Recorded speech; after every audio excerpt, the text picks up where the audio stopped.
నువ్వు వదిలి భూమి, నేను మాట్లాడాలి. ఎందుకంత ఆవేశపడుతున్నావు? నువ్వేం చేస్తున్నావో నీకు అర్థం అవుతుందా? ఇంకా ఏంటి అర్థమయ్యేది? అవతలన్న జీవితమే నాశనమైపోతుండే. నీ జీవితం నాశనం కాకూడదు అంటే ఇలా అరిచినందువల్ల ప్రయోజనం ఉండదు. లేకపోతే ఏంటి భూమి? నా స్థానంలో నువ్వుంటే ఆలోచించు. సరే, నేను తప్పు చేశాను, అందుకని నన్ను కొట్టొచ్చు, తిట్టొచ్చు. భర్తగా మా బావగా హక్కుంది. అంతేకాని నేను ఇంట్లో ఉండగానే సంబంధాలు చూసుకోవటాలు, పెళ్లి చూపులు చూడటాలు ఏంటి? అసలు ఇవన్నీ నిజంగా నన్ను చంపినా కూడా ఇంత బాధ వేయి తెలుసా?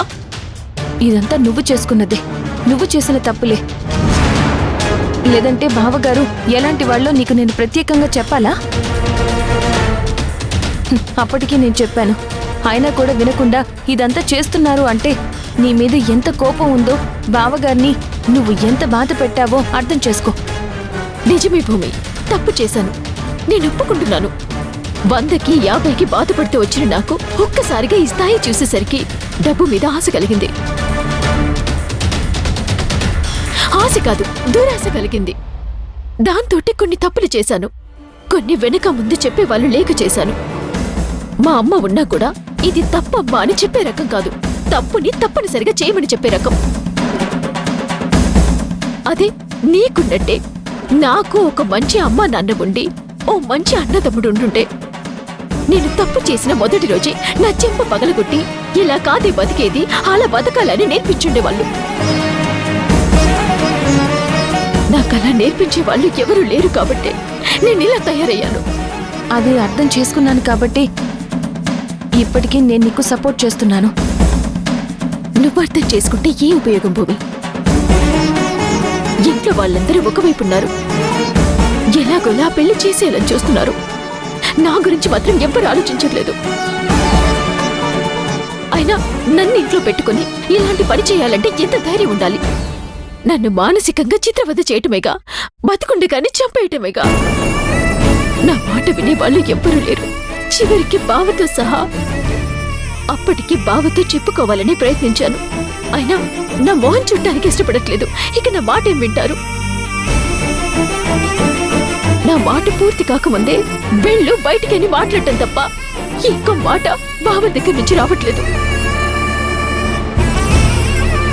నాకేం చేయాలో అర్థం కావట్లేదు భూమి.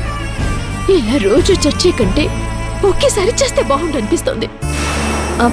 అలేఖ్య, ఏంటా మాటలు? నీకు నాకు మధ్య 100 జరిగి ఉండొచ్చు, కానీ ఈ విషయంలో నేను నిన్న సమర్థిస్తున్నాను. బావగారు వాళ్ళు ఇలా చేయడం నాకు నచ్చలేదు. ఏదో ఒకటి చేద్దాం, దయచేసి నువ్వు ఆవేశపడకు. నా ఆవేశాన్ని, నా బాధని అర్థం చేసుకునే వాళ్ళు ఎవరున్నారు భూమి? జరగాల్సినవన్నీ జరిగిపోతున్నాయి. ఈరోజు పెళ్లి చూపులు చూసుకున్నారు, రేపు నిశ్చితార్థాలు చేసుకుంటారు, ఆ తర్వాత పెళ్లి కూడా చేసేసుకుంటారు. నన్ను ఒంటరిదాన్ని చేసి వీధిలోకి పారేస్తారు. అడగటానికి నాకెవరున్నారు? అన్నా, తమ్ముడా?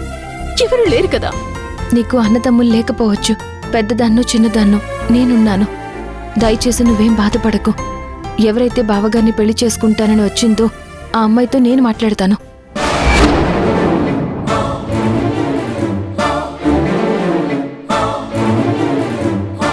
బావని చూసిన తర్వాత ఏ అమ్మాయికైనా నచ్చుతాడు భూమి. నాకు నచ్చలేదు అని ఆ అమ్మాయి ఎందుకంటుంది? అసలు ఇంతకంటే మంచి సంబంధం ఏ అమ్మాయికైనా వస్తుందా? ఆ అమ్మాయికి నచ్చినా, బావగారికి నచ్చినా విడాకులనేవి వచ్చే వరకు ఈ పెళ్లి జరగదు, జరిపించలేరు. ఈ లోపల నేను చేయగలిగింది నేను చేస్తాను.